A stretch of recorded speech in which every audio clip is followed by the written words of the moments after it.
Good morning, Card Beanies. RJ back with another video. Let's get to it. Today's random Mike Schmidt item of the day. Another card from Fleer, 1988. Fleer Glossy. This is the glossy version. Mike Schmidt and Gary Carter, Tried and True Sluggers. The Superstar Special again. When you talk about National League All-Stars of the 1980s, you associate third base with Mike Schmidt and catcher with Gary Carter. There you go. And again, it's like Fleer did this a lot during their first run of the 80s and into the early 90s. They would put two star players. Obviously, these pictures were taken during the All-Star games, usually. So it was a fun little thing to see this card. There's always, of course, this is the glossy version, so there's a base version, which I have both, obviously, but as my random Mike Schmidt item of the day. Now, in keeping with my theme this week, my random baseball item is going to be a film.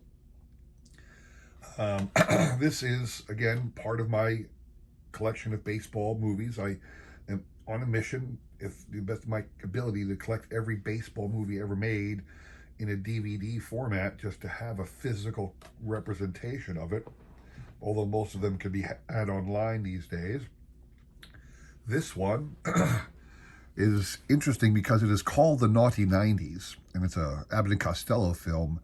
The Abbott and Costello film has nothing to do with baseball, but this is the only movie in existence in which they performed their famous routine. They did it on the radio a number of times, on television specials a number of times, but this is the only feature-length film that featured them doing their famous Who's on First baseball routine. It's called The Naughty 90s. There you go.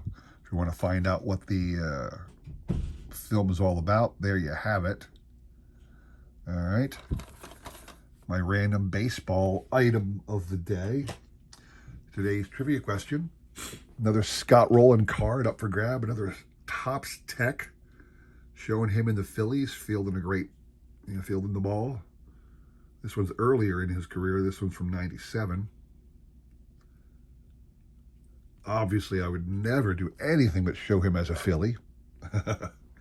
So, today's trivia question, again, third baseman is the topic. What American League third baseman won the MVP in back-to-back seasons? That's all I'm going to ask you. What American League third baseman actually won the MVP award in back-to-back seasons? So email me the correct answer. I will include my email in the description below, along with a repeat of that question. You've got today and tomorrow to answer, and we will pick a winner on Sunday. So good luck with that. All right, today's small set, very interesting one. A lot of history with this one. A lot of history with this set. So let me talk a little bit about what I'm going to show you.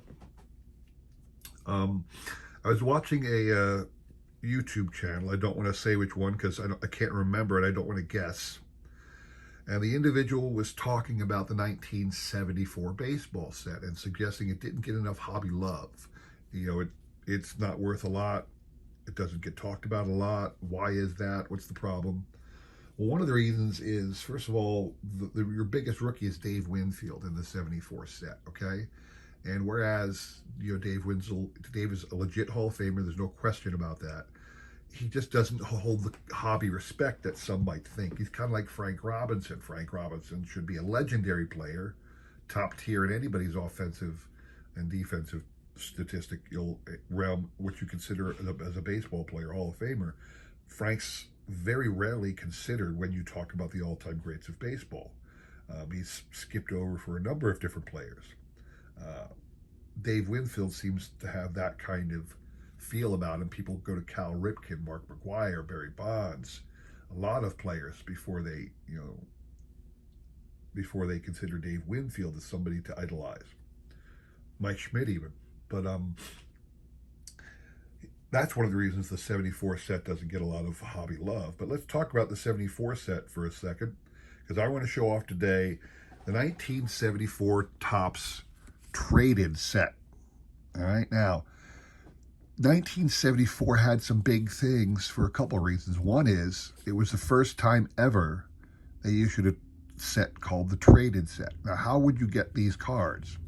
Well, these were actually part of the final series. In other words, they were randomly inserted into the final series of cards. They were still doing series back then. So in the final production of series of these in the final release of 1974 Topps cards in the final series, they would also throw in these. And there were 44 cards in the full set. It was an interesting concept because they had never done it before. So how they did it was, if you look at the checklist, all they did was reproduce the person's card, giving it the exact same number it had in the main set, but threw a little letter T at the end of it. So I'm going to show off the traded players, and then I'll tell you what I'm talking about. So you can get this in the series, but there's more to come. So let's take a look at the individuals. Craig Robinson, shortstop, traded to the Braves. Claude Osteen. Jimmy Wynn, famous for being the Astros for so long, got traded to the Dodgers. And the back looks like this. Toy Cannon traded to the Dodgers. It's always a baseball news. Topps, the date. Now you can see here, this is a 74 card. Jimmy Wynn got traded in December of 1973. But again, Topps is already cranking out cards in the wintertime in like, January and whatnot. So they didn't have a picture of Jimmy in his Dodgers uniform. So they produced a card showing him on the Astros and issued this one with the traded set. And a lot of the traded cards, the pictures they even included, a lot of these are photoshopped hats with, their head looking up where you can't see the team. Some of them don't have hats.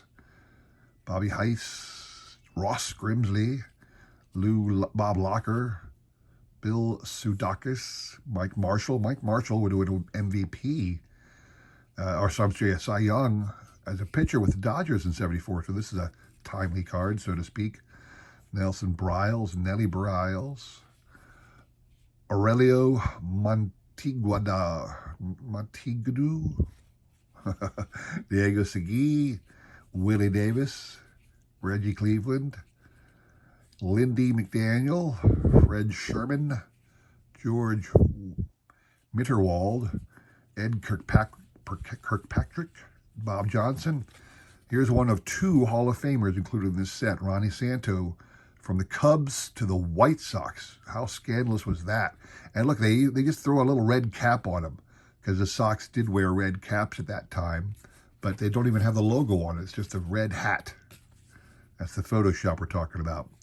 Barry Lersch, Randy Hundley, and here's the other Hall of Famer, Juan Marichal, went to the Bo Sox. Sacrilegious. People, how many people remember that Juan Marichal ended up with the Red Sox in his final, during his final years in his career? Everybody thinks of Juan as a giant and giant only, but there you go. Pete Reichert, John Curtis, Lou Piniella went to the Yankees. Gary Sutherland, Kirk Bavacqua, Jimmy Ray, Felipe Alou, one of the Alou brothers, still kicking it over at the Brewers. Steve Stone. Steve Stone had a great year with the Orioles later in his career. Tom Murphy, Horatio Pena, Eddie Watt, Cesar Tovar, Ron Schuler traded to the Phillies. They should have kept him. Cecil Upshaw, Merv Redmond, Luke Walker.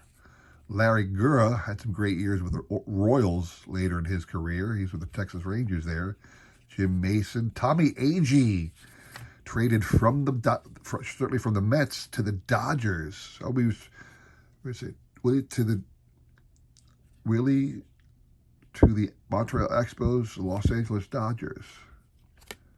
Looking for an outfield after the trade earlier today of Willie Davis to the Montreal Expos. The Los Angeles Dodgers this afternoon sent left-hander Pete Reichert to the Cardinals in exchange for Tommy Agee. So Agee was with the Cardinals, not the Mets, but with the Cardinals. Interesting to know. Terry Crowley, Fernando Gonzalez, and here is the checklist card. So these 44 cards represented the Topps traded set. And again, you can get them in the second series, or the final series. I don't know how many series Topps released in 74. But the other thing is, another first for the 74 set, which is a historic fact, it's the first year a factory set was ever made available. So, whereas they released the full set, or they released the set in a series of cards over the year, packs of cards, you had to buy them, you had to put the set together yourself. This year, for the first time, through the department store J.C. Penney, Topps issued a factory set. And if you bought the factory set, it would include the entire traded set. So that was a second way for you to get the traded card set. So a couple interesting firsts in the 1974 Topps. It was the first set that included a traded card set, an update set. It's also interesting that this is just a traded set because there are no star rookies. They didn't go to the trouble to find rookies who had made an impact who didn't make their first run. There were no rookies included in this traded set. It literally was just 43 individuals plus the checklist who had been traded during the off season or sometimes during the year, and they wanted to showcase them with their new team, and they all had that big bold yellow traded moniker over that. And it's interesting to note too that they didn't just Photoshop the card, they actually changed the picture. I wanted to show this. Glad I remembered this. There's your Ronnie Santo card. And there's your Juan Marichal. The numbering, I wanted to talk about the numbering. Like I said, they just took the card number in the basic set. This is card number 270T. So obviously, since there's only 44 cards in the traded set, it doesn't make much sense until you consider that. Here's Santo's actual card from the 74 set. Ron Santo horizontal card. It was card number 270. This traded one is card 270T. That's how they chose to number the card. Again, they had no experience with traded cards. This is the first year they did it. So that's how they chose to do it. Here's your Juan Marichal card. This was what came out in the base set. And again, by that time, because this happened on December 7th in 73, by that time, Juan had already been traded to the Red Sox. So if you're a kid, you pull this card out, you go, wait a second, Juan Marichal isn't with the Giants, he's with the Red Sox. And this is their first attempt to rectify that problem with production by issuing a traded set at the end of the year. So this was just an interesting little trip of historical significance for me. Did a lot of research to get all this information for you. Hope you enjoyed it. Please consider like, subscribing, commenting, and all that jazz. I really do appreciate your support as I try my best to support other members of this great card community to the best of my ability. Come back again on Friday. I got a lot of great stuff for you then. More trivia, more stuff to show off. Another great set highlight, I hope. Well, we'll find out, okay? Come on back on Friday. I'll see you again soon. Thanks for watching. Take care.